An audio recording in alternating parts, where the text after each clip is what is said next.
वीर सावरकर जिन्हें बहुत सारे लोग हीरो मानते हैं और बहुत सारे लोग इन्हें विलन मानते हैं। बहुत सारे लोग इन्हें पसंद भी करते हैं, बहुत सारे लोग इन्हें नापसंद भी करते हैं और अक्सर इनकी चर्चा होती रहती है हमारे देश में। तो आज हम लोग इनके बारे में कुछ जानकारी देखते हैं। एक तो आप देखिए, इनकी माफी को लेकर बड़ा बवाल होता है कि इन्होंने माफी मांगी थी, उसकी सच्चाई क्या है, उस पर भी हम लोग बात करेंगे। तो अक्टूबर 1906 में लंदन में एक ठंडी शाम चिप पावन ब्राह्मण विनायक दामोदर सावरकर इंडिया हाउस के अपने कमरे में झींगे यानी कि प्रॉन तल रहे थे। यानी कि ब्राह्मण थे, यानी कि पंडित थे, और याद रखिएगा ये मछली भी खाते थे, मांस भी खाते थे।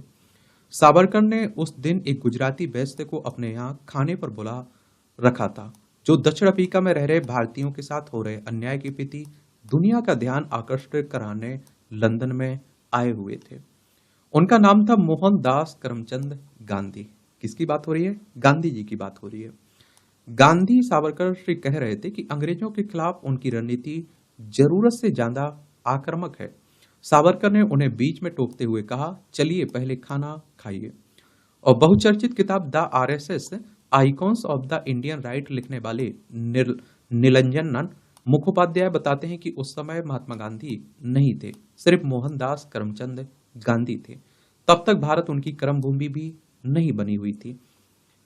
और जब सावरकर ने गांधी को खाने की दावत दी तो गांधी ने यह कहते हुए माफी मांग ली कि वो ना तो गोश्त खाते हैं और ना ही मछली खाते हैं। बल्कि सावरकर ने उनका मजाक भी उड़ाया कि कोई कैसे गोश्त खाए बिना अंग्रेजों की ताकत को चुनौती दे सकता है, एक तंज रूप में गांधी जी से कहा। और उस रात गांधी सावरकर के कमरे से अपने सत्याग्रह आंदोलन के लिए उनका समर्थन लिए बिना खाली पेट बाहर निकले थे।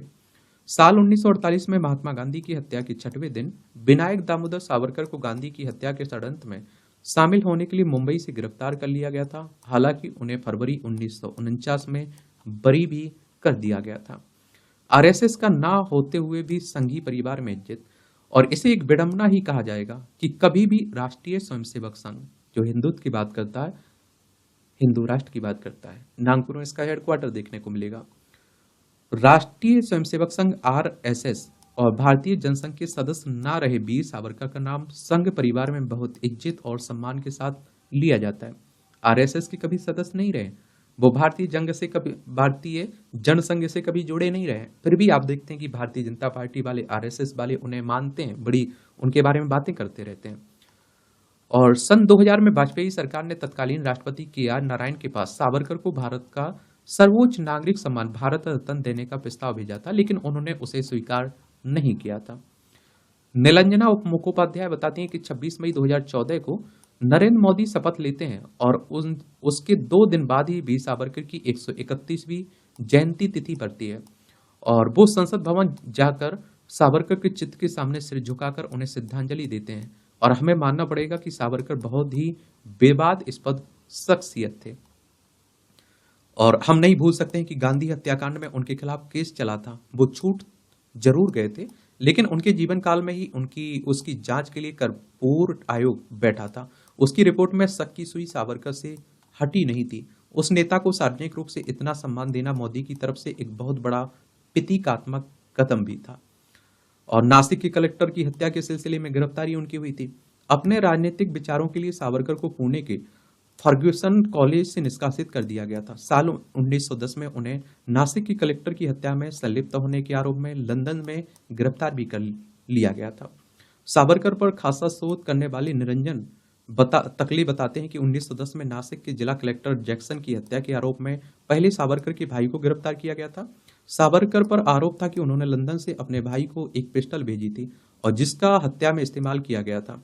एस मौर्य नाम के पानी के जहाज से उन्हें भारत लाया जा रहा था। जब वो जहाज फौज के मार्से बंदरगाह पर इंटर हुआ एक तरह से, तो उन्होंने सावरकर जहाज के शौचालय के पोर्ट हॉल के से बीच समुद्र में कूद गए थे। पानी के जहाज से समुद्र में कूदे सावरकर। आगे की कहानी उनकी जीवनी ब्रेव हार्ट सावरकर लिखने वाले आशुतोष देशमुख बताते हैं कि सावरकर ने जानबूझकर अपना नाइट ग्राउंड पहन रखा था। शौचालय में शीशे लगे हुए थे ताकि आप देखेंगे अंदर गए कैदी पर नजर रखी जा सके। सावरकर ने अपना ग्राउन उतारकर उसे शीशे को ढक दिया और उन्होंने पहले से ही शौचालय के फोर्ट हॉल को नाप लिया था और उन्हें अंदाजा था कि वो उसके जरिए बाहर निकल सकेंगे। उन्होंने अपने दुबले पतले शरीर को फोर्ट हॉल से नीचे उतारा और बीच समुद्र में कूद गए।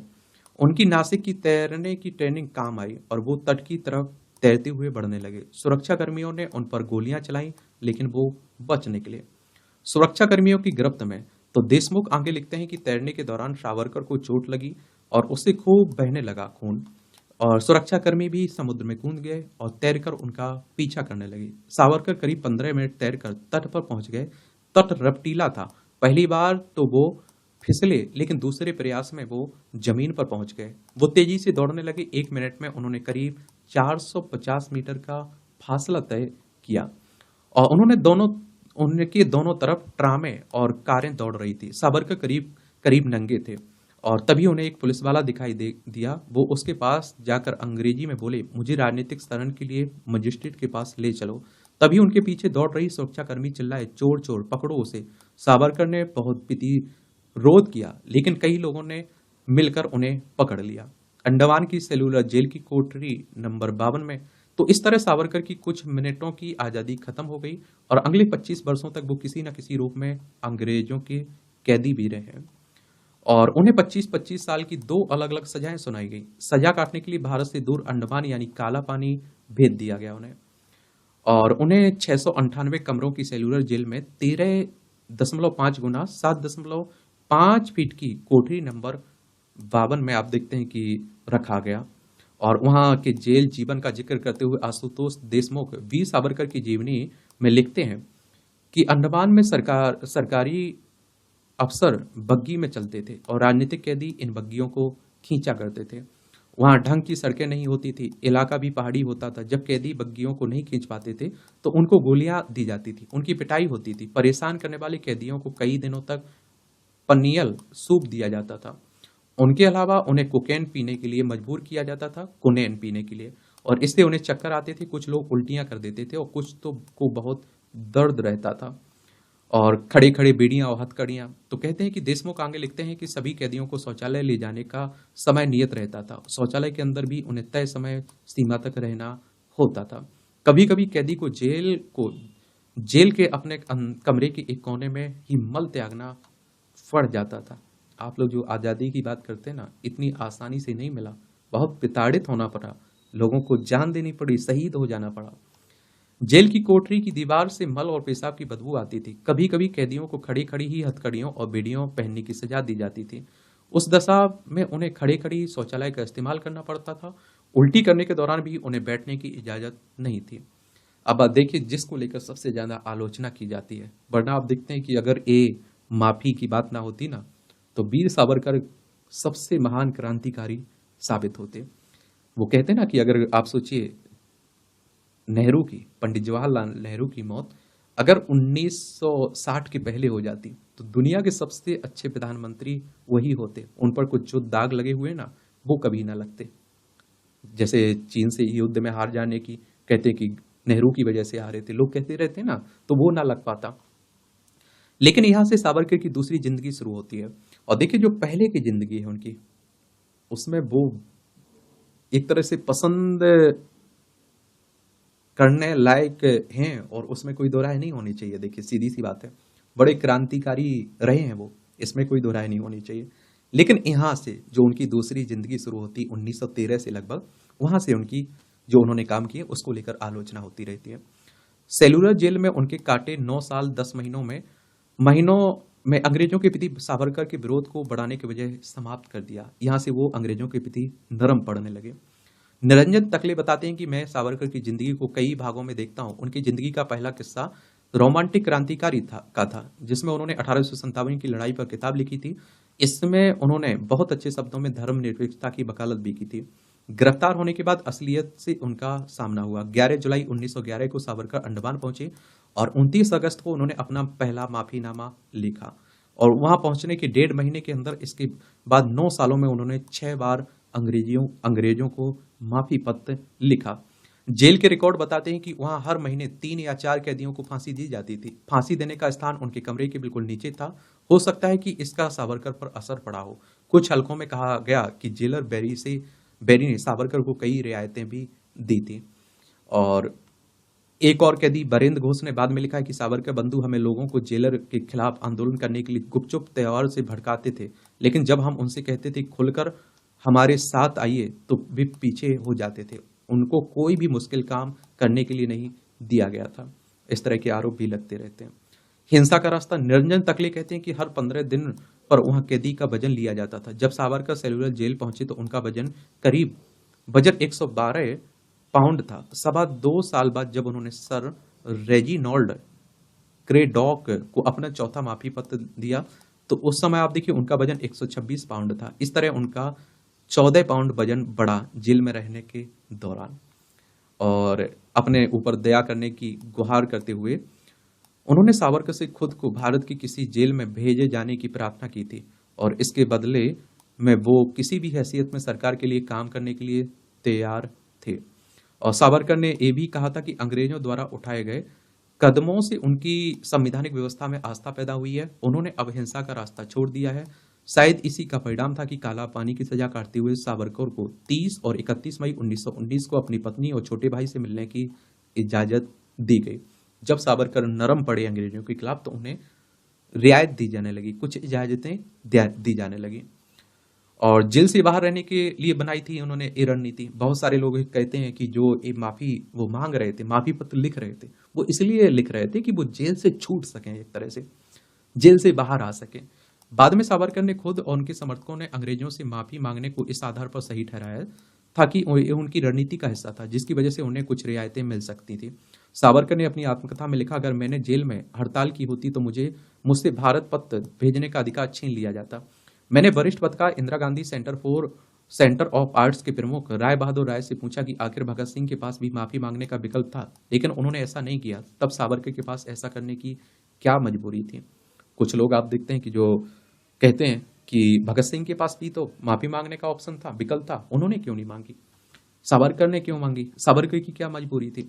राम बहादुर राय का जवाब था कि भगत सिंह और सावरकर में बहुत मौलिक अंतर है। भगत सिंह ने जब बम फेंकने का फैसला किया तो उसी दिन उन्होंने तय कर लिया था कि उन्हें फांसी का फंदा चाहिए। दूसरी तरफ वीर सावरकर एक चतुर क्रांतिकारी थे और उनकी कोशिश रहती थी कि भूमिगत रहकर उन्हें काम करने का जितना मौका मिले उतना अच्छा है।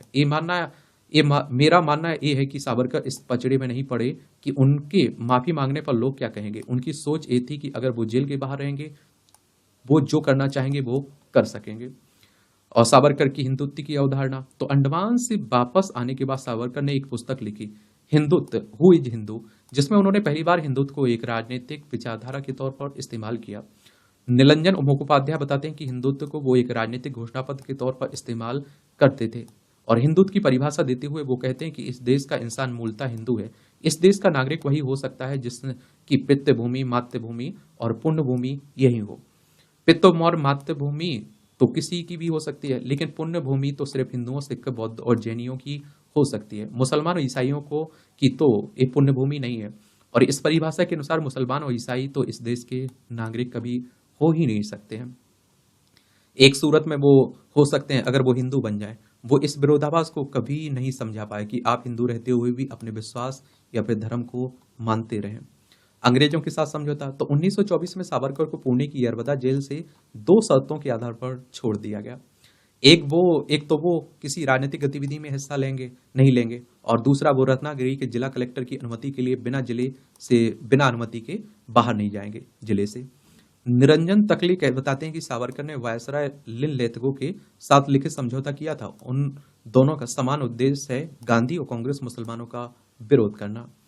और अंग्रेज उनको पेंशन दिया करते थे 60 रुपए महीना। वो अंग्रेजों की कौन सी ऐसी सेवा करते थे जिसके लिए उनको पेंशन मिलती थी? वो इस तरह की पेंशन पाने वाले अकेले शख्स थे। काली टोपी, इत्र की बोतल, तो अतिवादी विचारों के बावजूद निजी जिंदगी में वो अच्छे चीजों के शौकीन थे। वो चॉकलेट्स और जिंटान बैंड की विस्की पसंद करते थे। और उनके जीवनीकार आशुतोष देशमुख लिखते हैं कि सावरकर 5 फीट 2 इंच लंबे थे। अंडमान की जेल में रहने के बाद वो गंजे हो गए थे उन्हें तम्बाकू सूंघने की आदत पड़ गई थी। अंडमान की जेल कोठरी में वो तम्बाकू की जगह जेल की दीवारों पर लिखा चूना खरोच कर सूंघा करते थे, जिससे उनके स्वास्थ्य पर बुरा असर पड़ा था। लेकिन इससे उनकी नाक खुल जाती थी और उन्होंने सिगरेट और सिगार पीने की भी कोशिश की, लेकिन वो उन्हें रास नहीं आया। वो कभी-कभी शराब भी पीते थे। नाश्ते में वो 2 उबले अंडे खाते थे और दिन में कई प्याले चाय पीते थे। उनको मसालेदार खाना पसंद था, खास तौर से मछली। ये देखिए, ये सब जो आंकड़े आपको बताए जा रहे हैं ना, तथ्य बताए जा रहे हैं ना, ये हकीकत किताबों में जो लेखकों, इतिहासकारों ने लिखा है, उनकी बात है। और जो कुछ आप देखते हैं कि वीर सावरकर ने माना भी है, उसको एक्सेप्ट भी किया है, ये भी याद रखिएगा। वो अल्फांसो आम और आइसक्रीम और चॉकलेट के भी बहुत शौकीन थे। वो हमेशा एक जैसी पोशाक पहनते थे, गोल काली टोपी, टोपी या पैंट, कोट, कोट की जेब में एक छोटा हथियार, इत्र की एक शीशी, एक हाथ में छाता और दूसरे हाथ में मुड़ा हुआ अखबार। महात्मा गांधी हत्याकांड में गिरफ्तारी। तो सावरकर की छवि को उस समय बहुत धक्का लगा जब 1949 में गांधी हत्याकांड में शामिल होने के लिए 8 लोगों के साथ उन्हें भी गिरफ्तार कर लिया गया था, लेकिन ठोस सबूतों के अभाव में वो बरी हो गए थे। नीलंजना मुखोपाध्याय बताते हैं कि पूरे संघ परिवार को बहुत समय लग गया गांधी हत्या कांड के दाग को हटाने में। सावरकर इस मामले में जेल गए, फिर छूटे और 1966 तक जिंदा रहे, लेकिन उन्हें उसके बाद स्वीकारता नहीं मिली। और यहाँ तक कि आरएसएस ने भी उनसे पलड़ा झाड़ लिया। वो हमेशा हाशिए पर पड़े रहे, क्योंकि उनसे गांधी हत्या की शक की सुई कभी नहीं हटी ही नहीं। कपूर कमीशन की रिपोर्ट में भी साफ कहा गया कि उन्हें इस बात का यकीन नहीं है कि सावरकर की जानकारी के बिना गांधी हत्याकांड हो सकता है। सावरकर की राजनीतिक विचारधारा। तो सावरकर की जीवन के आखिरी 2 दशक राजनीतिक एकाकीपन और अपयश में बीते। और उनकी एक और जीवनीकार धनंजय कीर उनकी जीवनी सावरकर एंड हिज टाइम्स में लिखते हैं कि लाल किले में चल रहे मुकदमे में जज ने जैसे ही उन्हें बरी किया, नाथूराम गोडसे और नारायण आप्टे को फांसी की सजा सुनाई गई। कुछ अभियुक्त सावरकर के पैर पर गिर पड़े। उन्होंने मिलकर नारा लगाया, हिंदी हिंदू, हिंदू हिंदू ही हिंदुस्तान, कभी ना होगा पाकिस्तान।